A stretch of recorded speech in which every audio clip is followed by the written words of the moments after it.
Tonight, we pull back the veil on a war the world was never meant to remember. A war fought not on battlefields of sand and stone, but in vaults, prisons, and the secret halls of power. For centuries, the Knights Templar were praised as holy warriors, defenders of pilgrims, and guardians of Christ. Yet the same church that blessed them would one day turn against them, whispering of idols, heresy, and shadows that no one could prove. This was no accident. It was a campaign forged in secrecy, where kings counted debts, popes weighed crowns, and rumours became sharper than swords. The Templars were not simply destroyed. They were erased, their treasure scattered, their memory rewritten by those who feared them most. Deep beneath the grandeur of Vatican walls and royal courts lies a story not of faith, but of betrayal. A story where loyalty was answered with fire, and silence was bought with parchment and blood.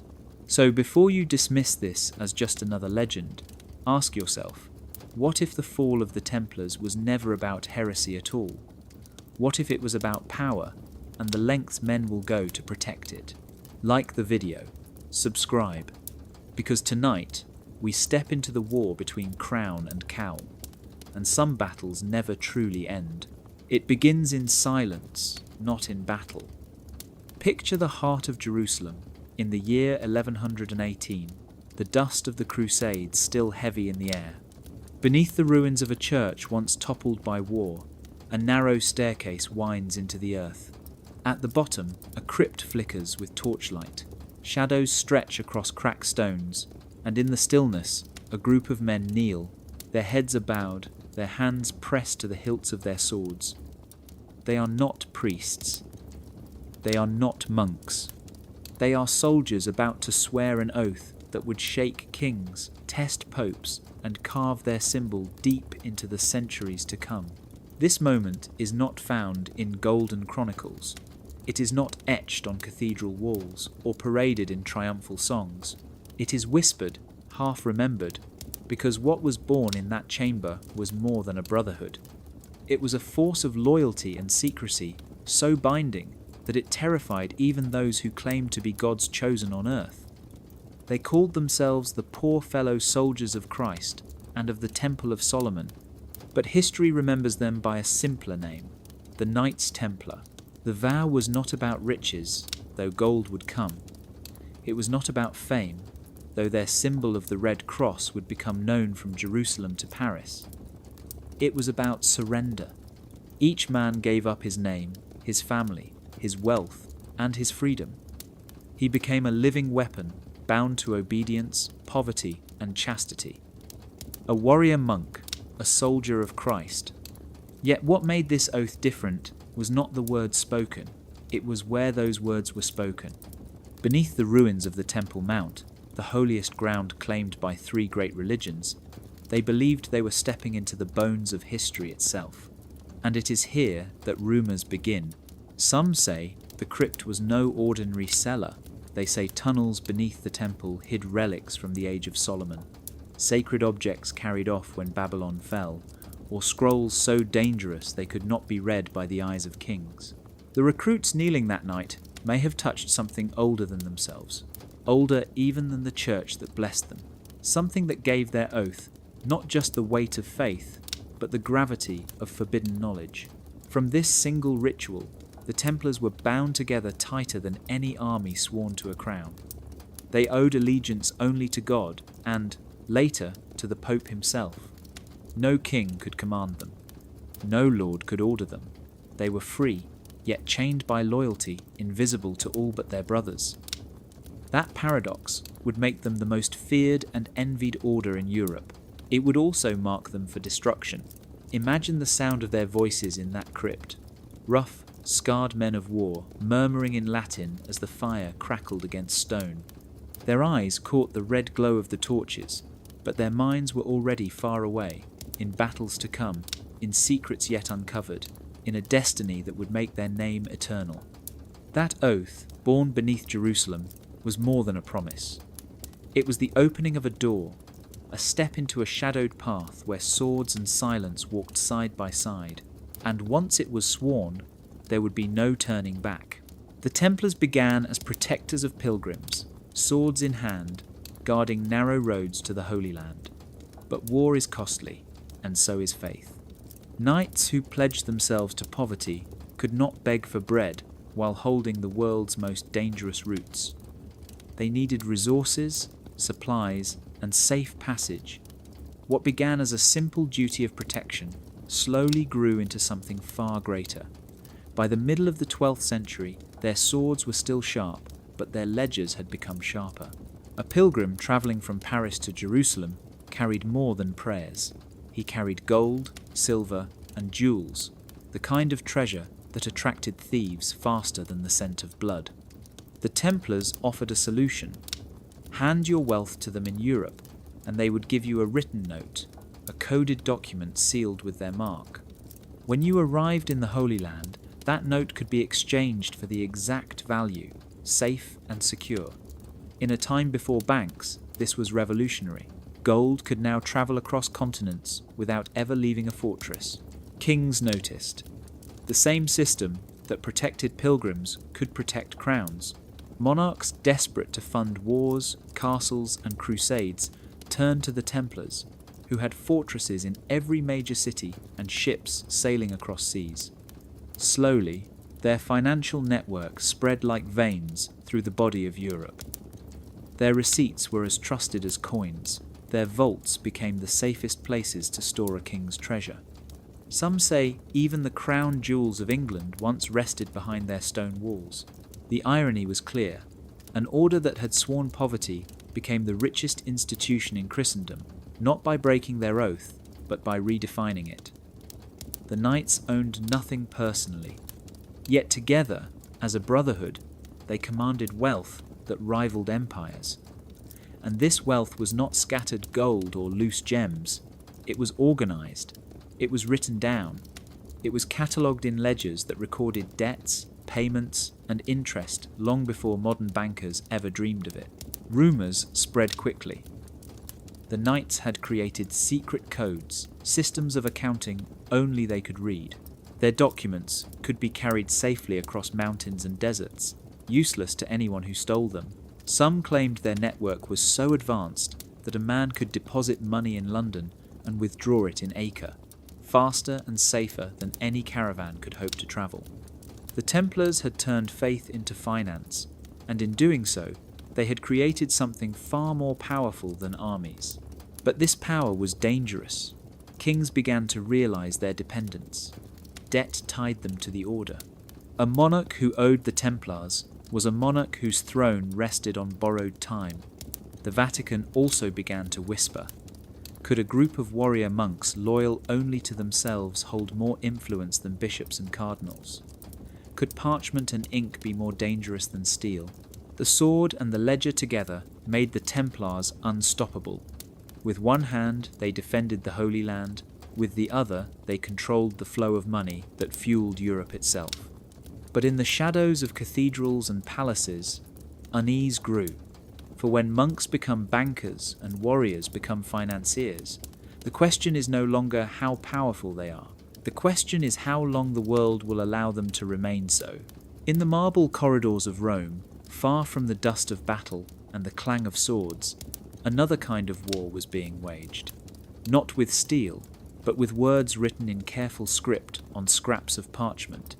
Cardinals and secretaries in the papal curia began to murmur about the strange rise of the Templars.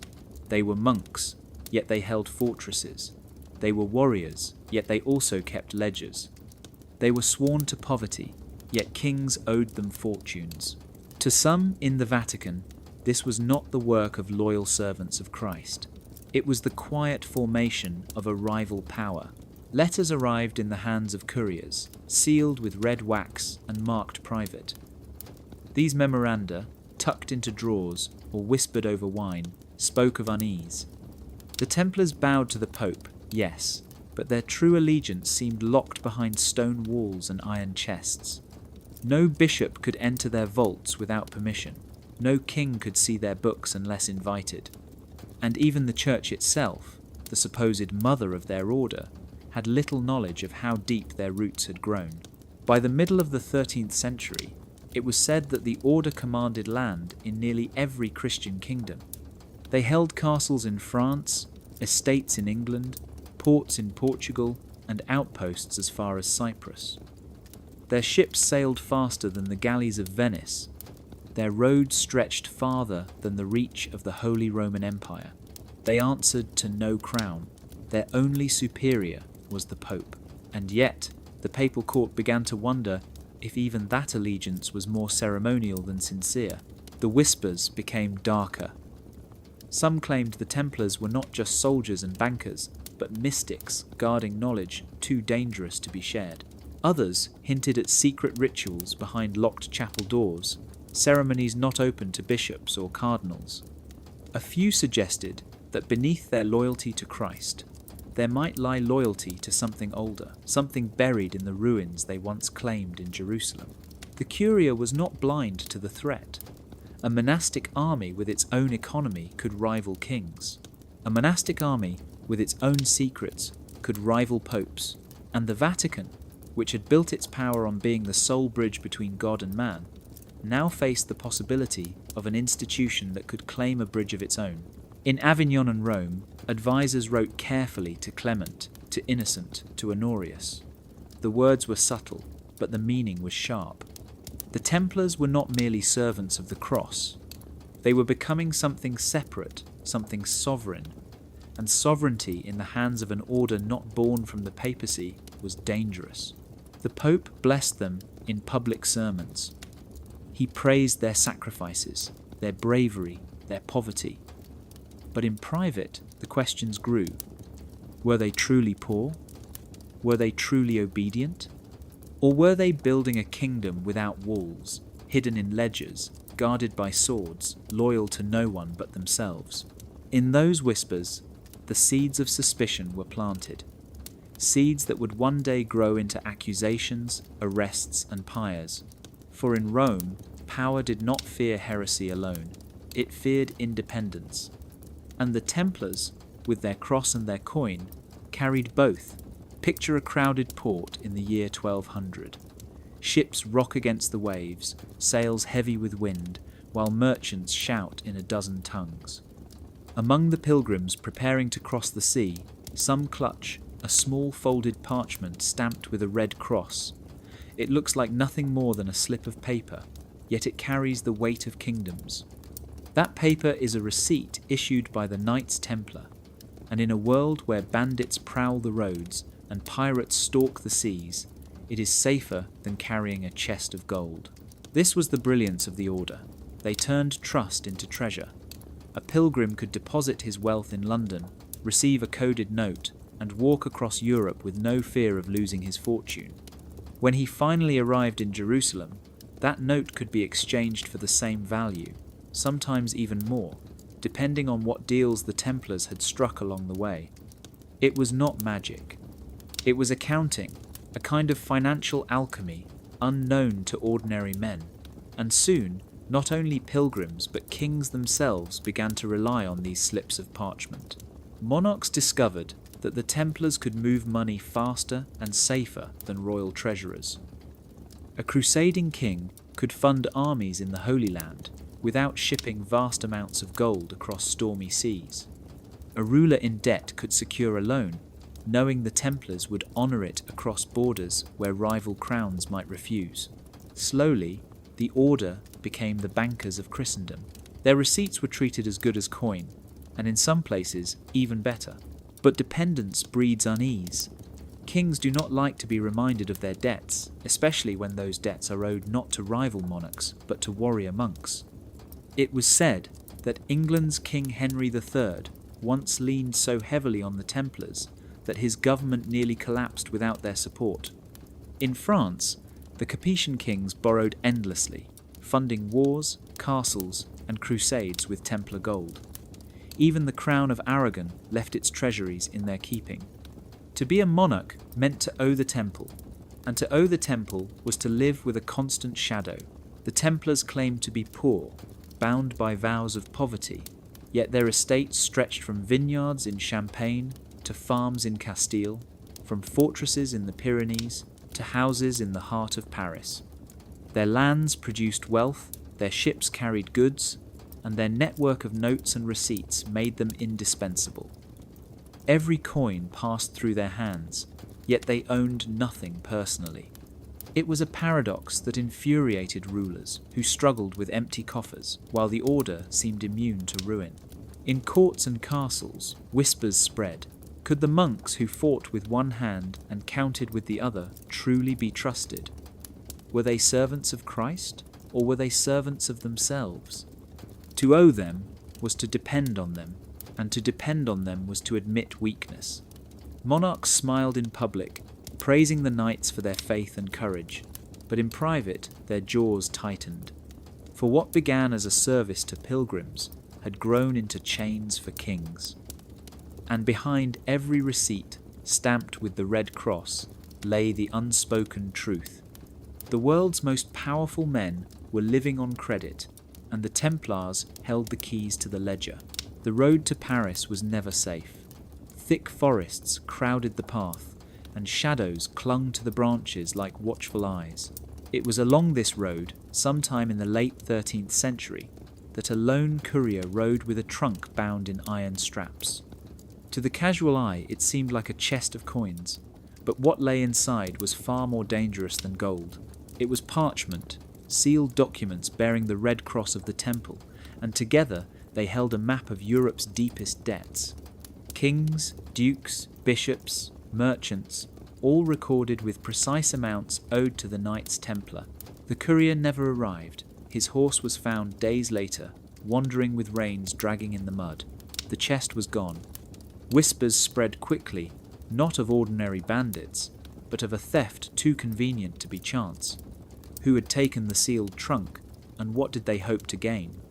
If it fell into the wrong hands, it could expose the financial secrets of half of Christendom. Imagine a rival king discovering that his enemy's throne was mortgaged to the temple.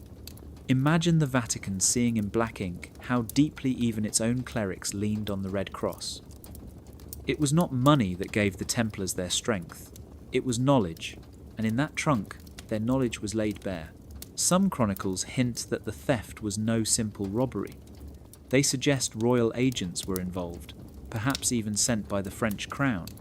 King Philip IV, called Philip the Fair, was drowning in debt to the Templars, his wars bleeding his treasury dry. To seize their ledgers would not only weaken the order, but give him leverage against them. Others whispered that the Vatican itself had eyes on the trunk, eager to prove that the knights had grown too rich, too powerful, too independent. The Templars reacted with quiet fury. Couriers were doubled, routes changed, codes altered. From then on, their records were said to be written in ciphers, numbers replaced with symbols, names disguised behind initials only brothers could decode. Some even believed this was the birth of the rumour that the Templars guarded secret codes, a system of encryption far ahead of its time. For to lose gold was one thing, to lose trust was another. If kings no longer believed their debts were hidden, the entire Templar system could unravel. What happened to the sealed trunk is still a mystery. Some claim it was recovered by the knights before its contents spread. Others insist it vanished into the archives of Philip, locked away to be used as a weapon when the time came to destroy the order. A few go further, suggesting it was buried or burned, not to erase debts, but to erase evidence of just how much power the Templars truly held. In the end, the disappearance of one courier and one trunk may seem like a small event on a forgotten road, but for those who knew what it carried, it was a spark in dry timber. Because power built on secrets is only as strong as the ability to keep them. And on that day, with that trunk, the silence of the temple was cracked. In the grand halls of Rome, the Templars were honoured like saints. Popes praised them as defenders of Christ, warriors who had given up comfort and family to guard the Holy Land. Preachers lifted their names in sermons, holding them as examples of sacrifice and courage. To the outside world, they wore the mask of sanctity, but behind the marble pillars and gilded words, a different story was being written. Inside the Vatican's chambers, away from the public eye, secret dossiers began to pile up. Reports arrived from bishops, rival orders, and jealous nobles. They whispered that the Templars had grown too proud. They bowed only in public, but in private they lived by rules no one else was allowed to see. Some claimed they mocked the cross in their secret initiations, spitting on it to prove loyalty not to Christ but to one another. Others swore they worshipped strange idols, mysterious heads carved of stone, kissed in the shadows of candlelit chapels. To the Vatican, these were not harmless rumours. They were warnings that an order created in faith might be straying into something dangerous. The Knights denied it all, of course. They insisted that their rituals were sacred, that outsiders simply did not understand. But secrecy itself was fuel for suspicion. Why were their vows sworn behind closed doors? Why were their teachings never written down? Why were their ceremonies known only to those who had already joined? In an age when heresy was feared more than armies, the unknown was as dangerous as the sword. The Vatican kept smiling in public. Popes continued to grant privileges, continued to bless the Templars in bulls and decrees, but in the Curia, those dossiers were read carefully. Each accusation was copied, filed, and remembered. Pride, greed, heresy, secret rites, whether true or not, they created a picture of an order that could one day be painted as guilty without the need for proof. It did not help that the Templars held themselves apart. They answered to no bishop, no king, no lord. They owed their loyalty only to the Pope, yet even he had little knowledge of what they truly did inside their fortresses. They lived in black and white robes, but the line between faith and ambition seemed to blur. Their wealth grew, their secrecy deepened, and their reputation turned into something that could inspire both awe and fear. By the late 13th century, the Vatican was walking a dangerous line. The mask of sanctity was useful, for the knights still guarded pilgrims and fought for the cross. But the secret files suggested something else, something darker. Perhaps the Templars were not simply monks with swords. Perhaps they were building their own truth, their own order, their own version of God's will. And in a world where the Church demanded absolute control of belief, even the hint of such independence was a threat. So the mask remained. In the light of cathedrals, the Templars shone as holy warriors. In the shadows of archives, they were marked as suspects. And one day, when the Vatican needed a reason, those hidden whispers would be turned into weapons sharper than steel. In the year 1291, the city of Acre burned. It was the last great Crusader fortress in the Holy Land, the final stronghold of European power on the eastern shores. The siege was brutal. Walls cracked under relentless assault, towers fell, and flames swallowed the streets. When the smoke cleared, the banners of the cross had vanished from the skyline. The Crusaders who survived fled by ship, their dream of holding Jerusalem or any piece of sacred soil crushed beneath the tide of history. For most, it was the end of an era. For the Knights Templar, it was supposed to be the end of their purpose. They had been created to guard pilgrims and to defend the Holy Land. Without the Holy Land, many wondered, what role could they possibly serve? Other orders dissolved into obscurity, their vows fading with the loss of their mission. But the Templars were different. Instead of vanishing with the ashes of Acre, they grew. Their castles in Europe remained standing. Their estates still produced crops and income. Their banks continued to move money across borders. If anything, their coffers swelled larger after the fall of the East. This puzzled kings and clerics alike. How could an army without a battlefield still hold such power? The answer lay in what the Templars had become long before Acre fell. They were no longer just knights with swords. They were administrators, landowners, and most of all, bankers. The wars in the East had given them prestige, but their wealth was rooted in Europe. When Acre was reduced to rubble, their network of treasuries and estates in France, England, Spain, and Italy remained untouched. And while other crusading orders struggled to survive, the Templars tightened their grip on finance. Pilgrims still needed protection on the road to shrines closer to home. Nobles still sought safe deposits for their treasure. Monarchs still needed loans to fight their wars, not in the east but against one another. The Templars stepped into this void, their services becoming more essential than ever. To the people, they remained symbols of sacrifice. To rulers, they became necessary creditors. To the Vatican, they were both a source of pride and a reason for concern. Yet, suspicion grew. If their mission had ended, why did their wealth keep climbing? Were they using the fall of Acre as a cover to consolidate power elsewhere? Some whispered that they had smuggled relics, gold, even forbidden knowledge out of the east before the walls collapsed. Others claimed their ships carried treasures unseen, leaving ports under moonlight, bound for secret destinations. The ashes of Acre hid many mysteries, and in those mysteries, fear took root. The fall of the Crusader states should have dimmed the Templar flame. Instead, it made their strength stand out more sharply against the backdrop of defeat. Kings who had failed in the east now found themselves owing money to knights who no longer fought. Priests who had blessed their swords now questioned their motives. The people still admired them, but their leaders began to wonder. If the Holy Land was gone, and yet the temple's power grew, then perhaps their true strength had never been tied to Jerusalem at all. Perhaps it had always been tied to something more earthly, gold, influence, and secrets that no fire could burn away. In the royal palace of Paris, King Philip IV sat surrounded by scrolls and silence. The year was 1307, and France was drowning in debt. Wars with England, battles in Flanders, and the extravagant costs of a royal court had emptied his treasuries. His coins were clipped, his taxes stretched to the breaking point, and his subjects whispered that even the king's crown was pawned in secret. Yet, across the city, behind thick stone walls and iron gates, the vaults of the Knights Templar remained full.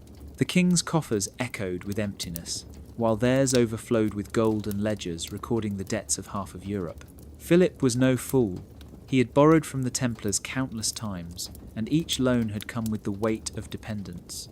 Every coin he used to pay soldiers or buy grain seemed to carry the shadow of the Red Cross. At first, he had praised them as loyal servants of Christ. Now, he looked at them as rivals, bankers who controlled kings instead of serving them. He asked himself the question no monarch wanted to ask. Why should a king bow to monks with swords and ledgers? His answer was not to pay his debts, but to erase them.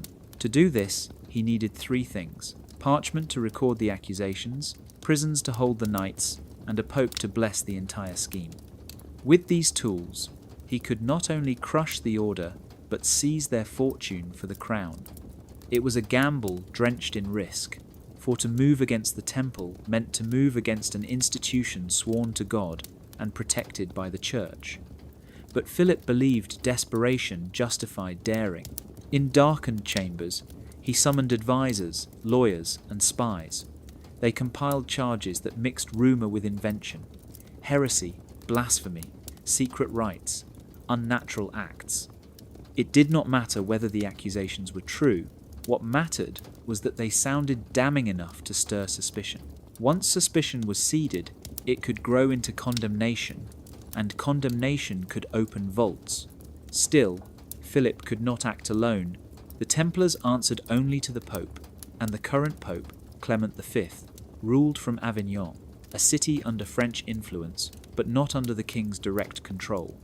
Philip knew he must bend Clement to his will, using both pressure and persuasion. If the Pope declared the Templars guilty, their lands and wealth could be seized in God's name. If he resisted, Philip risked excommunication, or worse, open rebellion from a church that still held enormous power. The king weighed his options like a gambler at the table, staring at his last coin. But this was not about coin. It was about survival, power, and pride. To leave the Templars untouched was to remain a debtor. To destroy them was to become master of their fortune. And so Philip began to count, not the gold he lacked, but the steps he needed to take. Soon, the streets of France would hear the boots of soldiers before dawn. Soon, the prisons would swell with knights who once knelt only to God. And soon, the world would see a king risk everything to strip monks of both their swords and their treasure. When Bertrand de Got became Pope Clement V in the year 1305, he stepped into a throne that was more a battlefield than a seat of peace. His papacy was not in Rome, but in Avignon, a city under the shadow of French power. This alone marked him as a man vulnerable to influence, and no one understood that better than King Philip IV. Between crown and cowl, Clement stood like a man holding fire in both hands, unable to drop either without burning himself. Philip demanded action against the Knights Templar. He accused them of heresy, idolatry, and unspeakable sins whispered in secret chambers. He wanted them dismantled, their wealth confiscated, their power erased. But Clement hesitated. The Templars were no ordinary order. They were sanctioned by the Church, answerable only to the Pope, their vows sealed under papal authority. To destroy them too quickly would not just end a brotherhood, it could rip open Christendom itself, raising questions about the Church's own judgment, its past decisions, and its role as guardian of faith. Clement tried to balance on the edge of the blade. Publicly, he issued cautious statements, suggesting inquiries into the order, commissions to investigate, councils to examine the charges. Privately, he knew delay was dangerous. If he angered Philip, he risked losing the loyalty of France, the most powerful Catholic kingdom in Europe. If he angered the Templars, he risked defiance from a monastic army that still commanded fortresses, treasuries, and the loyalty of knights scattered across the continent. His authority hung by a thread, pulled from both sides. Letters flew between Avignon and Paris. Philip pressed harder, hinting that the crown had evidence too damning to ignore. Clement demanded to see it, but what he received were confessions extracted under torture, statements written in fear rather than faith. He knew it, yet he also knew how such words could be used in the court of public opinion. Heresy was poison in the medieval world. Once the accusation was spoken, it clung like smoke, staining everything it touched. Clement's advisors urged him to act cautiously, to buy time, to call for a general council that could spread the burden of judgment across all of Christendom. But time was running out. Philip had already begun to arrest Templars in France. Prisons were filling, trials were starting. The king was moving ahead whether or not the Pope gave his blessing. Clement's choice was no longer whether to act, but how to keep control of the storm already unleashed. In Avignon, Clement prayed, drafted bulls, and revised them endlessly. Each word he wrote was meant to protect the Church, to avoid detonating the fragile unity of Europe. Yet, no wording could change the reality. The Pope was caught between a crown that demanded obedience and a brotherhood that demanded protection. To lean toward one was to betray the other, and as the fire closed in from both sides, Clement must have wondered if his papacy would be remembered not for leading Christendom, but for presiding over its most dangerous fracture. The dawn of October 13th, in the year 1307, broke cold and grey over France. In towns, villages, and cities, the same scene unfolded with chilling precision. Doors were smashed open, boots thundered on stone floors, and men in white mantles with red crosses were dragged from their beds. Across the kingdom, the Knights Templar were seized all at once, as if an invisible hand had swept through the land during the night. What had been whispered in corridors and plotted in secret councils now erupted into brutal daylight. The king's men carried writs signed with royal authority. They declared that the Templars stood accused of crimes unspeakable, heresy, idolatry, mocking the cross, spitting on Christ, worshipping idols in the shape of severed heads, kissing one another in strange and shameful rituals. To the ordinary people who watched these arrests, the charges sounded like nightmares pulled from the darkest corners of the imagination. How could holy warriors sworn to God commit such acts? And yet the accusations were shouted in public squares, repeated in hushed taverns, and etched into memory with the power of scandal. The knights themselves stood in stunned silence. Many had fought for decades in the Holy Land. Some bore scars from Saracen swords. Others had guarded pilgrims through deserts and mountains. Now they were chained like criminals, their vows twisted into evidence against them. Their castles were sealed, their treasuries seized, their brothers scattered into prisons where the walls dripped with damp and despair. What made the attack so shocking was its coordination. This was not the work of angry mobs or lone rivals. It was a royal campaign carried out with military precision across an entire kingdom in a single day. It revealed the full intent of King Philip IV, who had planned the strike down to the hour. It also revealed the vulnerability of the Templars, who, despite their wealth and influence, had not seen the trap closing around them. Their secrecy, once their shield, had become a weapon turned against them. Inside cold halls, the charges were read. Priests in black robes spoke of demons named Baphomet, of rituals where crosses were trampled, of ceremonies where faith was mocked and replaced by hidden allegiances. None of it was proven. Much of it was whispered rumour, exaggerated or invented. But under the weight of fear and the threat of torture, confessions began to appear. Words written by trembling hands confirmed the worst of the accusations, even when the men who spoke them later recanted. In the eyes of the crown, guilt was no longer a question. It was a fact carved into record by ink and pain. That Friday, the 13th, cast a shadow that has lasted for centuries. It was the day when one of the most powerful orders in Christendom was brought low in a single sweep. It was the day when parchment, prisons, and lies proved stronger than swords and loyalty. And for those who watched, it was a reminder that in a world ruled by kings and popes, even the holiest warriors could vanish overnight, undone not by enemies on the battlefield, but by accusations whispered into power. The knights, who had once faced the blades of Saracen warriors, now found themselves chained in the darkness of stone chambers. Their enemies were no longer soldiers on horseback, but men with quills, men with questions, and men with tools of pain designed not to kill, but to break the human spirit. The interrogations began quietly, in silence, but the silence did not last long. Soon, it was filled with groans, with the creak of ropes, and with the scratching of scribes recording words dragged out by force. The accusations read aloud were strange and horrifying. Did you deny Christ during your initiation? Did you spit on the cross? Did you worship a head, a strange idol whispered to be named Baphomet? Did you kiss your brothers in shameful places? These questions were asked again and again, until the words themselves became a kind of weapon, battering against minds already weakened by fear. The knights denied the charges at first. They shouted their innocence, called on God as their witness, reminded their captors of battles fought and blood shed for the cross. But their protests were met with silence or with the tightening of ropes. The rack stretched muscles to tearing, joints pulled until fire raced through their limbs. Iron boots crushed bones. Thumbs were pressed until nails cracked and blood seeped. And when the body could resist no more, the tongue gave way. Words slipped out, not as truth, but as surrender. Confessions bloomed like bruises, dark, ugly, and forced into existence.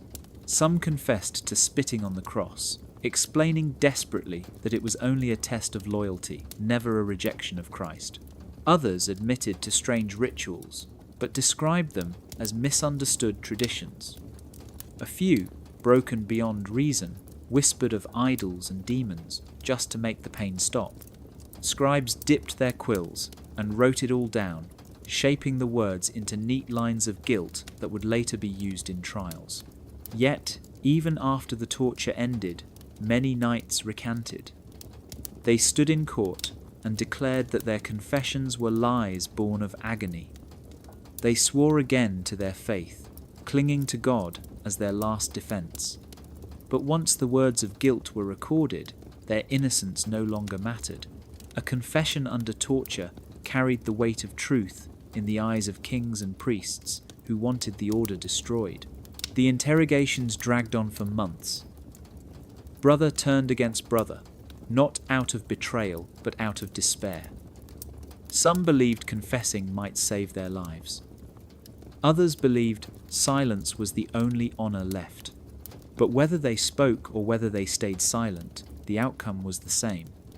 The Templars were painted as heretics, their vows twisted into weapons, their silence treated as proof of guilt. Men who had faced battlefields without flinching now faced a war they could not win. Steel could not protect them. Courage could not shield them. Against ink, racks, and silence, even the bravest knight became just another voice, forced into saying what his captors needed to hear. And in that grim silence, the Order's downfall was sealed not by swords, but by the breaking of bodies and the bending of truth. In the gloom of prison cells and echoing courtrooms, a name began to circulate like a ghost: Baphomet. No one could say with certainty who or what it was. Some described it as a head with burning eyes, others as a skull kissed during secret rites. A few swore it was a demon worshipped in the shadows of Templar chapels. The truth mattered less than the whisper. Once the name took shape, it became a weapon sharper than steel. It was a word meant to stain, to turn knights into monsters in the eyes of the world. The accusations multiplied.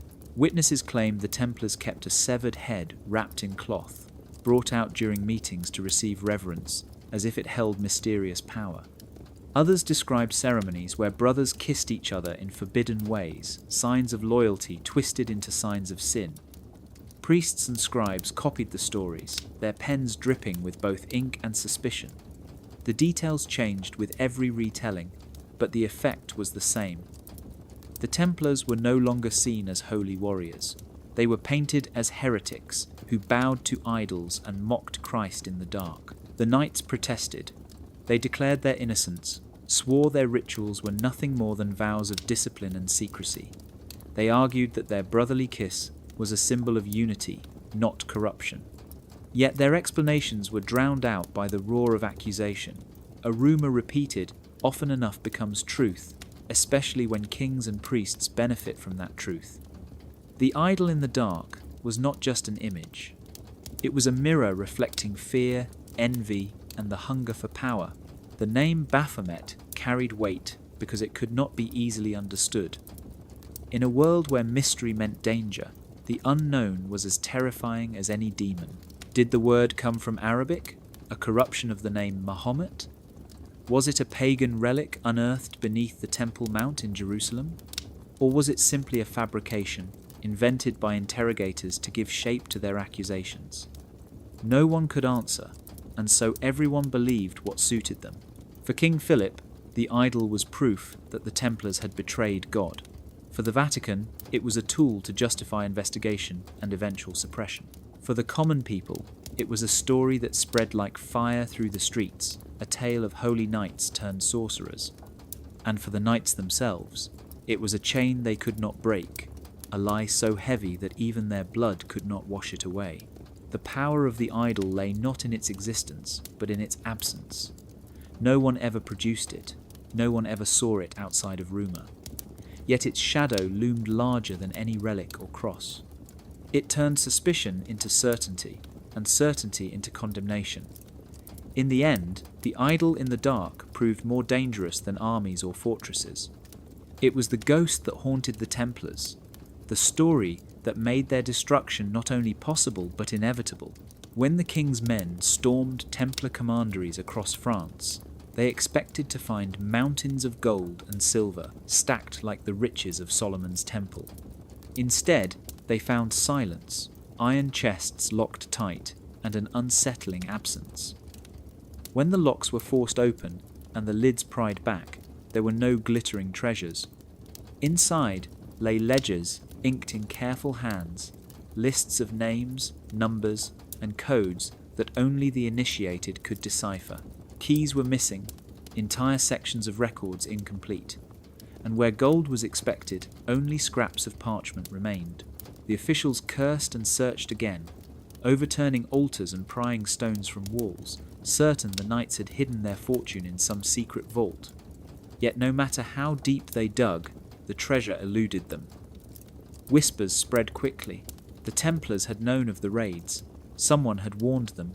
Someone had moved the wealth long before the king's soldiers arrived. The frustration of the crown was palpable. For years, the Templars had been painted as richer than monarchs, keepers of Europe's greatest bank. But now, in the hour when Philip IV expected to seize their fortune, the chests yielded little more than numbers that mocked him. The ledgers themselves were dangerous, for they revealed not gold but debts. The names of nobles, merchants, and even monarchs were written in ink, a web of obligations that showed just how many owed their fortune or their survival to the temple. To seize the treasure meant to expose the entire kingdom to scandal. Rumours began to swell. Some said fleets of Templar ships had sailed from La Rochelle, under cover of night, carrying the treasure across the seas. Others claimed carts laden with gold had been smuggled into mountain fortresses in Aragon or Switzerland. There were tales of secret tunnels beneath Paris, where the treasure had vanished into the earth itself. None could be proven, yet all carried the same message. The wealth of the Templars was not so easily stolen. For Philip, the missing treasure was more than a disappointment. It was a humiliation. He had unleashed arrests, trials, and torture, not just for justice but for coin, and now he stood with nothing to show but dusty parchments. He needed more confessions, more charges, more pressure to justify his campaign. The people had been promised heretics and gold. They had seen men in chains, but the gold had slipped through royal fingers like water. The knights themselves, imprisoned and broken, said little. Some claimed ignorance, insisting the order's wealth was scattered among commanderies and safe houses. Others hinted that the treasure was not lost, but deliberately hidden, placed beyond the reach of any king. Whether this was truth or defiance, no one could say. What became clear was that the Templar Bank could not be broken in a single raid. Their wealth was not merely coins in a chest, but a network of trust, codes, and secrets that stretched across Europe. To destroy it would take more than soldiers. It would take time, persistence, and the erasure of the very order that had built it.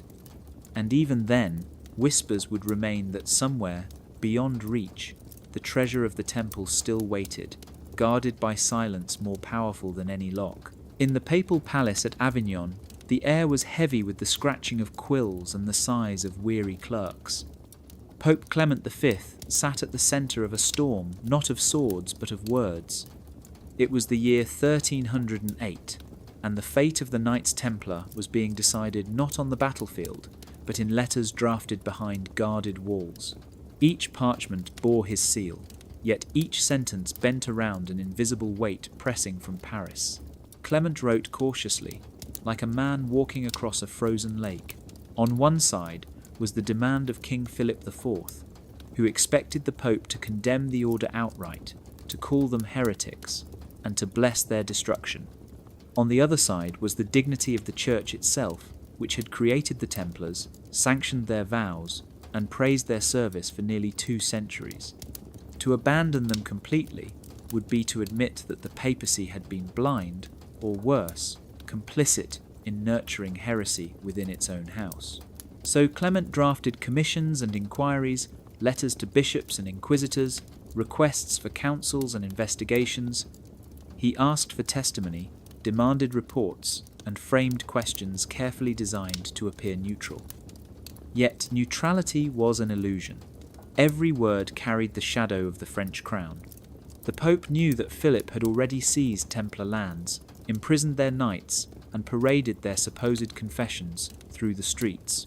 If Clement stood too firmly in defence of the order, he risked a break with France that could shatter the fragile balance of Christendom. The letters from Avignon travelled by courier across Europe, sealed in wax and bound with silk cords. They commanded archbishops to investigate. They urged kings to cooperate. They instructed theologians to examine the charges. But hidden within their formal language was a deeper truth. Clement was buying time, stretching the process, hoping that inquiries might cool the flames that Philip had fanned. He wanted a compromise, a path that could discipline the order without tearing apart the church's own authority. And yet, every time his hand paused over the parchment, he must have felt the pull of that invisible fulcrum. His words bent under the pressure of royal expectation. His commissions, while wrapped in the language of justice, always leaned toward the crown. For the first time in memory, it was not Rome that held the centre of gravity, but Paris. In Avignon, Clement prayed for wisdom, but even prayer felt political. Should he save the Templars and risk losing France, or sacrifice them to preserve the Church's uneasy alliance with the most powerful king in Europe? The letters he sent out did not answer that question. They only delayed it, shifting the weight from one hand to the other, while the world waited to see whether the Pope would prove shepherd of Christendom or servant of a crown. And with each sealed scroll that left Avignon, the fate of the Templars became less about guilt or innocence, and more about which fire the Pope was willing to burn in. The prisons of France and the whispers in Avignon forced the Knights Templar into a crisis that no battlefield had ever prepared them for. For nearly 2 centuries, their greatest enemy had been the scimitar of the Saracen or the spear of a rival army. Now their survival hinged not on swords but on choices that tore at the very heart of their brotherhood. In the year 1308, the unity of the temple began to fracture. Some brothers counselled obedience. They urged compliance with the investigations, arguing that the order should humble itself before the Pope and the crown. Confess, they said, even if falsely, for confession might save the rule. Better to bend now and preserve the order's name for the future than to be utterly destroyed in defiance. These men believed that time and humility could mend wounds, that if they showed loyalty to the Church, the storm might pass. Their voices filled the prisons with quiet appeals, urging their brethren to think not of themselves, but of the survival of the Temple's legacy. But not all agreed. Others saw compliance as surrender, a betrayal of their vows and their honour.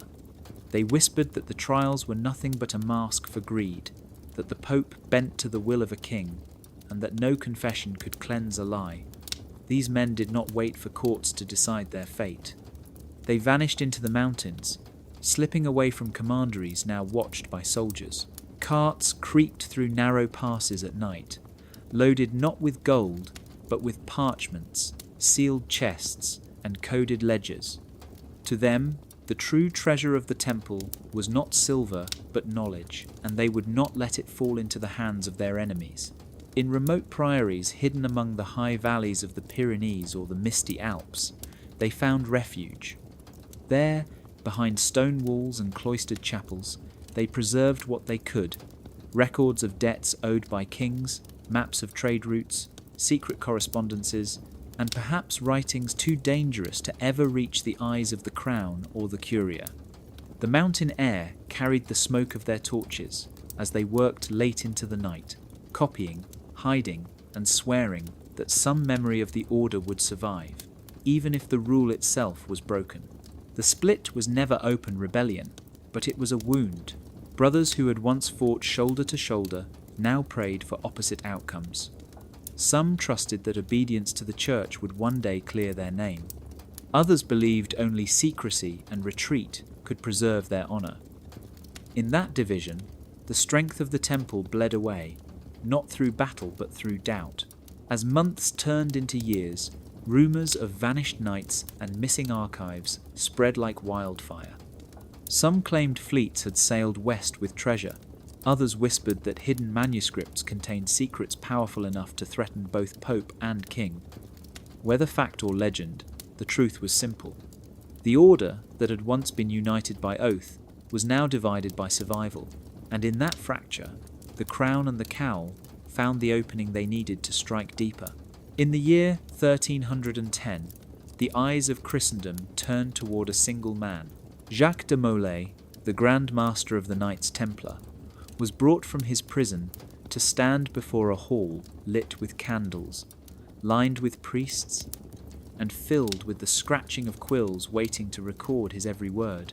He had led the order for more than 2 decades, carrying its banner across the Holy Land, negotiating with kings, and guiding brothers bound by oath. Now he was forced to defend not his leadership, but the very soul of the temple itself. The trial was less a search for truth than a theatre staged to confirm a verdict already written. The accusations were rehearsed: idolatry, heresy, secret rites. Confessions extracted from lesser knights under torture were read aloud as if they were scripture. The Grand Master was expected to bend, to admit, to provide the crown and the cowl with the words they needed to justify the order's destruction. At first, de Molay resisted. He stood tall despite chains, declaring his innocence and the innocence of his brothers. He denied the spitting on the cross, the worship of idols, the whispered blasphemies. His words carried the weight of a man who had lived his life in service to God, and for a moment it seemed he might break the tide of accusation. But the pressure was relentless. Days of questioning, threats of torment, and the knowledge that his brothers already suffered in prisons weighed on him. Eventually, the moment came. In a chamber heavy with silence, Jacques de Molay confessed. Whether the words were his own or wrung from him by fear, they echoed like a hammer blow. He admitted to denying Christ at initiation, to mocking the cross as a ritual test.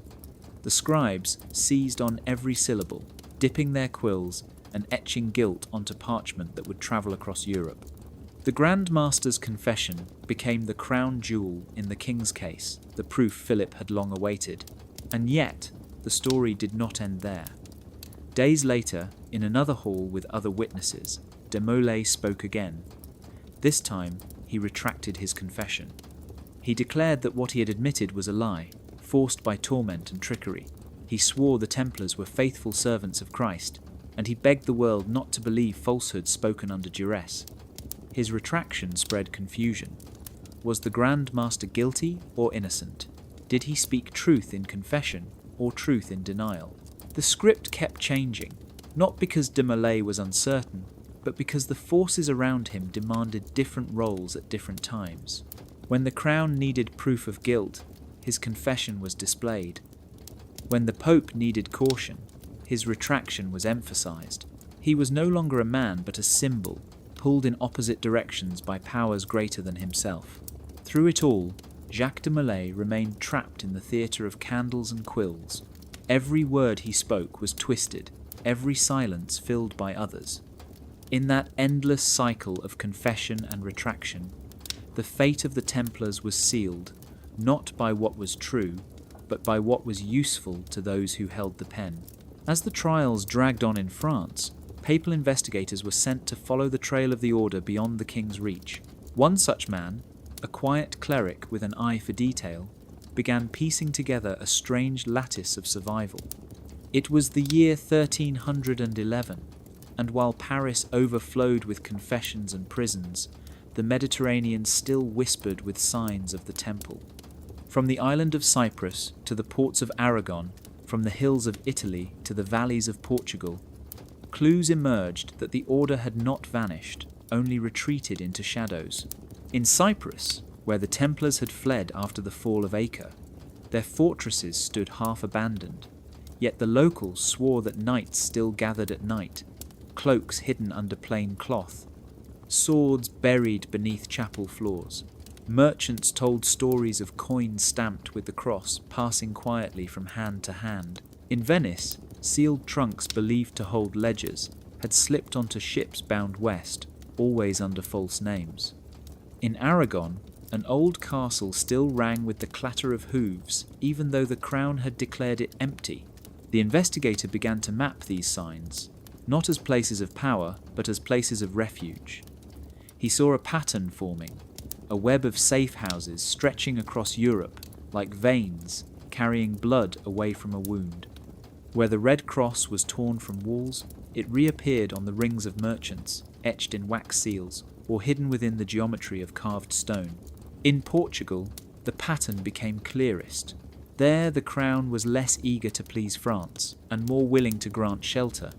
Some Templars simply changed their name, trading the mantle of the temple for that of a new order, the Order of Christ. Their vows remained, their knowledge remained, only their banner changed. It was as if the order had shed its skin but kept its heart alive. Ships flew under new flags, yet their captains were the same men who once sailed under the cross. Fortresses bore new emblems, but their walls were built on Templar stone. The investigator realized with unease that destruction was not as simple as Paris imagined. The temple had been a network, not a single tower, and networks cannot be cut down in one stroke. They bend, shift, and survive. For every prison in France, there was a priory in the mountains, a ship at sea, a chapel in the countryside, where the brothers continued their rituals, quieter but no less determined. When his map was complete, it looked less like a record of disappearance and more like a chart of migration. The cross had not died. It had gone underground, slipping through cracks in the world where royal writs and papal bulls could not reach. And as the investigator set down his quill, he must have wondered if future generations would not find the Templars in chains, but in distant lands, carrying secrets far beyond the grasp of any king. The order, it seemed, was not finished. It had only changed its face. On a cold March day in the year 1314, the city of Paris gathered along the banks of the Seine. An island in the river, quiet and grey, had been chosen as the stage for an ending. There, a wooden pyre rose against the sky, stacked high with kindling, waiting for the flame that would silence the last Grand Master of the Knights Templar. Jacques de Molay, chained and weary, was led across the bridge as crowds pressed in, eager to see the spectacle. He had once commanded an army of warriors and bankers feared across Europe. Now he stood barefoot on the stones, condemned as a heretic. The executioners bound him to the stake. Candles flickered in the hands of priests, their chants rising above the murmurs of the people. A scribe bent over his parchment, ready to record the moment for the crown and the curia. Yet what happened that day would never be fully captured by ink. For as the fire was lit and smoke curled upward, de Molay raised his voice, not in fear but in defiance. He called upon heaven as his witness, and declared the order innocent of the charges that had destroyed it. He retracted every confession forced from his lips in the dungeons of Paris. He swore the Templars had been faithful servants of Christ, betrayed not by sin but by greed and lies. Then, as the flames rose higher, he flung a curse toward both king and pope. Within the year, he said, Philip IV and Clement V would stand before the judgment of God. His words carried across the river like sparks on the wind, searing themselves into the memory of all who heard them. The fire climbed, crackling and roaring, as it consumed wood and flesh alike. The crowd, once eager for the sight, fell into an uneasy silence. Some crossed themselves, fearing the weight of his curse. Others whispered that the smoke carried not only the soul of a man, but the spirit of an order wronged. For centuries afterward, people would say the embers of that pyre told a story that official records refused to hold. In the months that followed, de Molay's final words seemed to take root. Pope Clement V died in April of 1314, consumed by illness. King Philip IV followed in November of the same year, struck down by a sudden stroke during a hunt. To many, this was proof that the Grand Master's curse had been real, that heaven itself had avenged the betrayal of the temple. The pyre on the river was meant to erase the Templars, to reduce their memory to ash. Instead, it etched their story deeper into the fabric of history. The flames silenced a man, but they ignited a legend. Long after the smoke cleared, long after the embers cooled, people remembered the curse, the defiance, and the sense that something greater had been buried that day. The island in the Seine became more than a place of execution. It became a monument to the power of truth spoken in fire. In the spring of the year 1312, the bishops and princes of the church gathered at Vienne in southern France. The council was called to decide the fate of the Knights Templar, but by the time the candles were lit and the benches filled, the decision had already been shaped by months of pressure from the French crown. King Philip IV loomed like a shadow over the assembly, his soldiers stationed outside the city, his agents whispering within its halls. The Pope, Clement V, sat in the centre, weary, pale, and trapped between justice and politics. The evidence presented was weak. Many confessions had been recanted, the idol of Baphomet never found, the charges blurred by contradictions. Scholars who examined the testimonies pointed out how much of it had been extracted by force. Some bishops argued that the order should be given a chance to defend itself fully, to stand before a general council and clear its name. Yet every time such voices rose, they were met with silence from Avignon or a stern look from the envoys of Philip. Clement understood the truth. To acquit the Templars outright would humiliate the French king and risk a rift between crown and cowl that might split Christendom itself. To condemn them formally, as heretics would stain the papacy, for it was Rome that had created the order and blessed it for nearly 2 centuries. The solution, he decided, lay in words crafted to wound without admitting fault. The order would not be condemned by guilt, but dissolved by scandal. When the decree was read, the language was careful and cold. The Pope declared that though nothing was proven beyond doubt, the cloud of suspicion, the spread of rumour, and the danger of unrest required that the order be suppressed for the good of the Church. It was a judgment that punished not on evidence, but on appearance, a law designed to silence debate by declaring that the mere shadow of sin was enough to end a brotherhood. The effect was immediate. Across Europe, commanderies were confiscated, lands seized, and Templars scattered. Some were absorbed into other orders, their mantles stripped, their crosses torn away. Others remained in prisons, waiting for sentences that varied from exile to death. The wealth of the temple was promised to the Knights Hospitaller, but in practice, much of it slipped into the hands of kings who had long envied the order's treasure. The council's decision revealed a truth as old as power itself.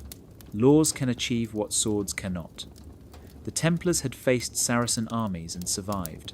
They had guarded pilgrims across deserts and seas. Yet, they could not withstand the stroke of a pen, guided by fear and politics. The decree at Vienne was not the roar of justice, but the whisper of compromise, crafted to preserve the image of the Church while serving the hunger of a king. Thus the order was dissolved, not by guilt but by scandal. Its memory survived in embers and whispers, but its legal existence was erased by words designed to end debate. The knights who once carried swords and seals now lived only in rumour, their fate a warning of how easily law could be bent to serve power. After the council at Vienne declared the order dissolved in the year 1312, the world expected the Templars to vanish like smoke. Yet smoke has a way of curling into hidden corners, and so did the knights. Across Europe, men who had once worn white mantles with red crosses began to disappear into new lives. Some shaved their long beards, traded their swords for ploughs, and slipped quietly into villages where no one asked questions. Others changed their names, hiding in plain sight as merchants, masons, or mercenaries for hire. The order was gone by decree, but its members remained, scattered like seeds carried by the wind. In Portugal, a strange rebirth occurred. There the king refused to persecute the Templars with the same fury as France.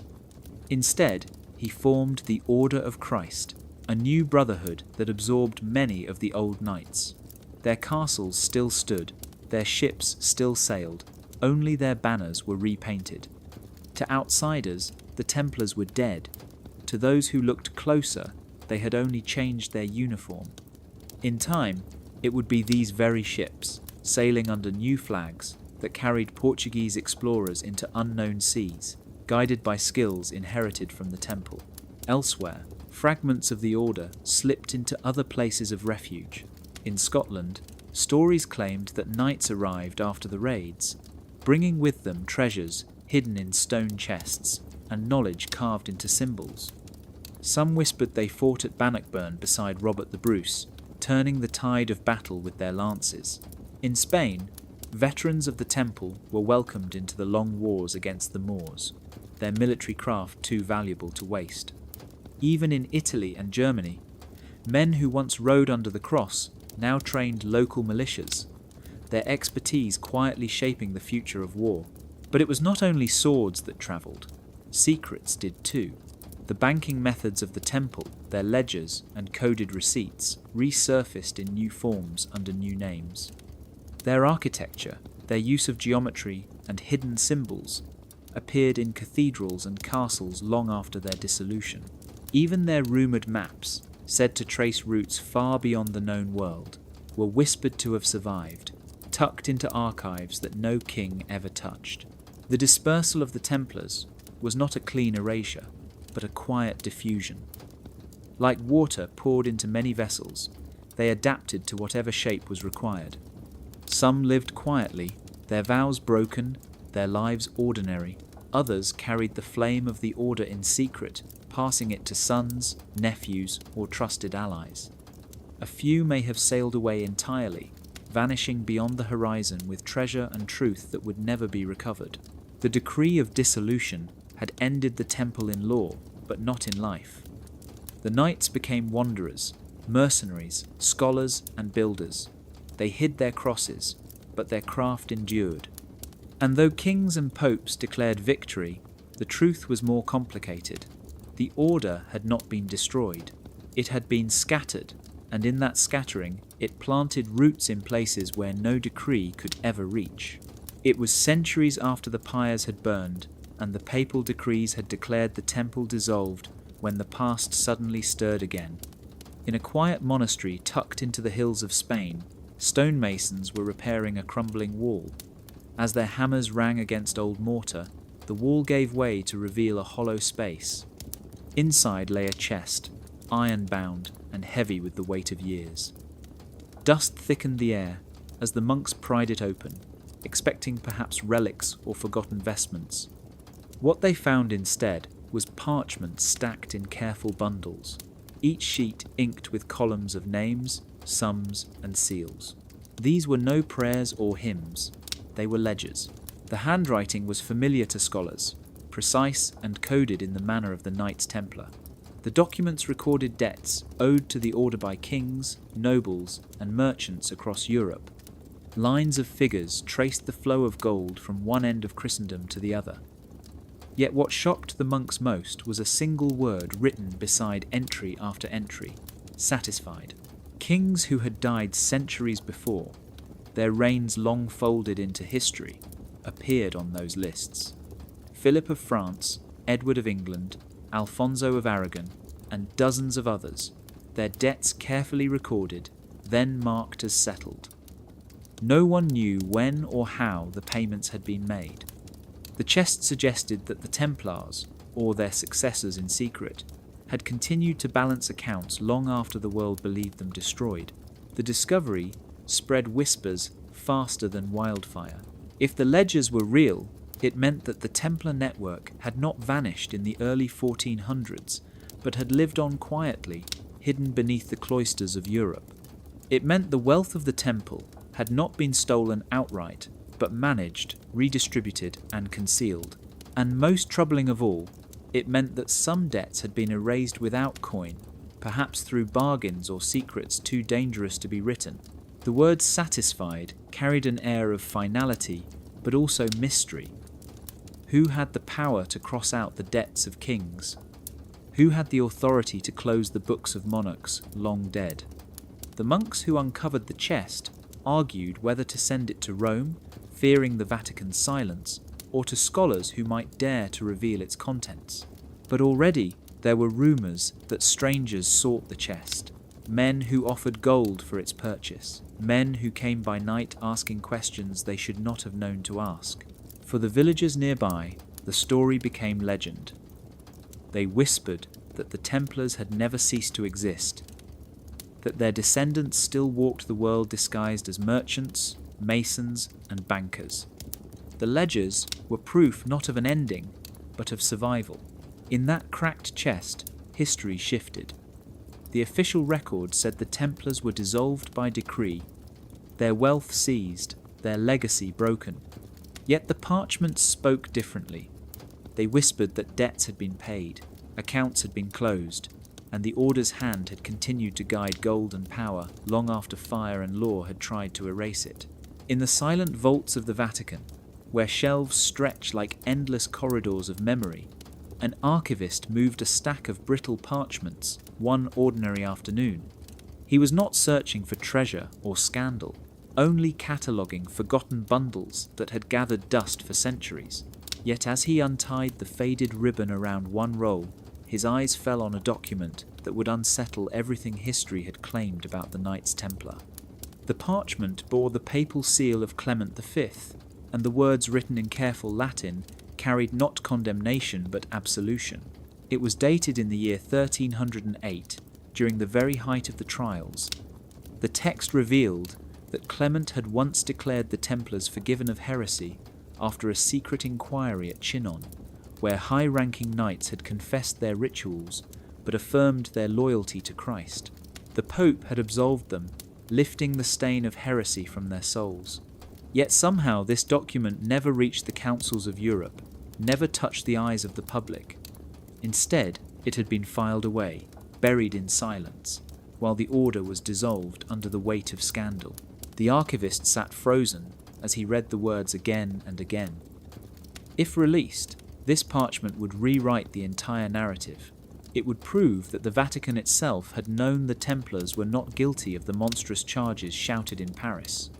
It would show that the destruction of the Order was not justice, but politics, a sacrifice to appease a king rather than the truth.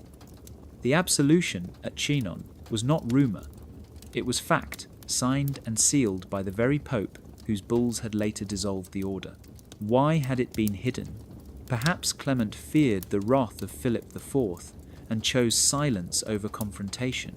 Perhaps later popes judged it safer to leave the document in the shadows, allowing the official story to stand unchallenged.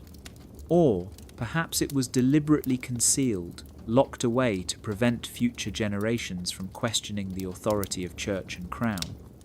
Whatever the reason, the result was clear.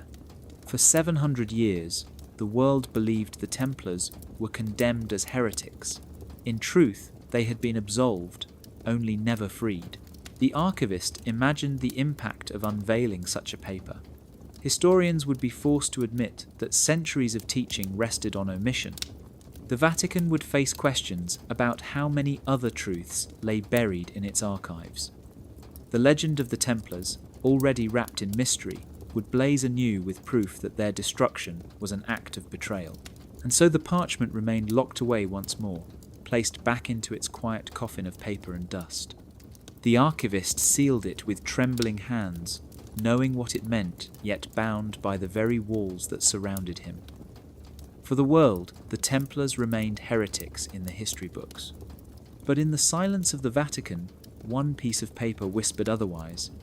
A fragile voice from the past, daring to tell a different story if only someone were brave enough to release it. In the centuries after the pyres on the Seine faded to ash, the memory of the Knights Templar seemed to vanish from public life. Yet in the very stones of Europe, whispers of their presence endured.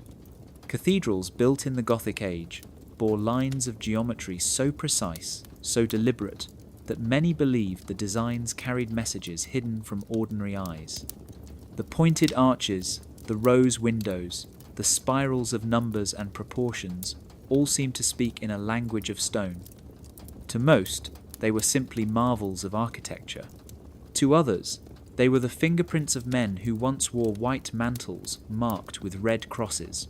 As the centuries passed, the guilds of masons rose in prominence. These were no longer warrior monks, but builders, craftsmen, men who cut stone and raised towers that reached toward heaven. Yet inside their gatherings, echoes of the Templar spirit could be felt. They spoke of secret passwords and handshakes, rituals passed quietly from master to apprentice. Outsiders saw only builders. Insiders knew they carried traditions older than their tools. Some believed these guilds had absorbed the remnants of the temple, preserving not armies but knowledge, not swords but symbols. The connection between Templar and Mason was never proven by records, but it thrived in rumour. The knights, stripped of their titles and scattered by decree, may have hidden within the guilds that no king or pope dared to crush. Builders were needed everywhere. Their gatherings were not questioned, for without them, cities would crumble and churches would remain unfinished. And so the survivors may have exchanged their armour for aprons, their castles for cathedrals, and their oaths of secrecy for new forms, disguised as trade tradition. Look closely at the great churches of Paris, of Chartres, of Cologne, and one sees patterns that seem more than practical. Numbers repeat, angles align with the solstice sun, and figures of knights kneel in corners where no patron requested them. It is as if the builders left behind clues, a silent testimony carved into stone. Whether meant as devotion or defiance, the effect is the same. The Templars may have been erased by decree, but their legacy lived on in geometry that outlasted both kings and popes. The guilds of Masons expanded, their rituals becoming more elaborate. Passwords once used to protect safe houses and treasuries may have been reborn as signs of belonging. Secret handshakes that once shielded brothers from betrayal became tokens of trust among builders. Over time, these traditions took on lives of their own, eventually blossoming into societies that carried the same spirit of secrecy and fraternity. For the people who walked beneath those vaulted ceilings and stained glass windows, none of this was visible. They saw only beauty, the play of light and colour, the majesty of stone reaching toward heaven. But for those who knew how to read the language of angles and arcs, the cathedrals whispered. They spoke of men who had once guarded pilgrims, who had faced fire and decree, and who chose to leave their memory not in parchment, but in stone. In the present day, the story of the Templars still clings to the stones of Europe like ivy. Pilgrims shuffle through cathedrals, with necks craned toward ceilings gilded in gold, whispering prayers beneath frescoes that glow in candlelight. Tour guides point to carvings of knights and crosses, their voices echoing against marble walls, while outside souvenir stalls sell trinkets painted with the red cross of the temple. For most, it is history packaged and polished, a tale of brave monks who rose and fell long ago. Yet, behind those polished stories, researchers sit in dusty rooms, begging for access to files that remain locked in Vatican vaults. The war over the Templars has not ended, it has only shifted. The Vatican still holds the keys to much of the truth. Deep in its archives lie manuscripts, letters, and decrees that could shed light on what truly happened in the 13th and 14th centuries. Occasionally, a document slips into the light, like the absolution at Chinon, discovered in the early 21st century, proving that the Pope had once forgiven the knights. But most remain sealed, inaccessible to scholars who plead for answers. What is hidden may not be gold or relics, but something greater, control of the narrative. For memory itself is treasure, and whoever controls the story controls how history is remembered. Meanwhile, legends thrive outside those locked doors. Treasure hunters still search for the Templar hoard, imagining it buried beneath Rosslyn Chapel in Scotland, hidden in the mountains of Switzerland, or carried across the Atlantic on ships that vanished from La Rochelle. Conspiracy theories knot together the Templars, with Freemasons, with secret societies, with revolutions and empires. Historians dismiss some of these claims, but even their skepticism cannot erase the hunger people feel for the mystery. The Templars remain alive not in fortresses or ledgers, but in questions that refuse to die. In Paris, tourists stand on the Ile de la Cité, where Jacques de Molay was burned, reading plaques that mark the place of his defiance. Some know his final words, the curse he hurled at Pope and King. Others only sense the weight of something unspoken, as if the cobblestones themselves remember. In Portugal, the Order of Christ is celebrated as part of the nation's age of discovery, proof that the Templars did not end but transformed. In every country touched by their history, the shadow of the temple lingers, The war that began with parchment, prisons, and fire has never truly ended.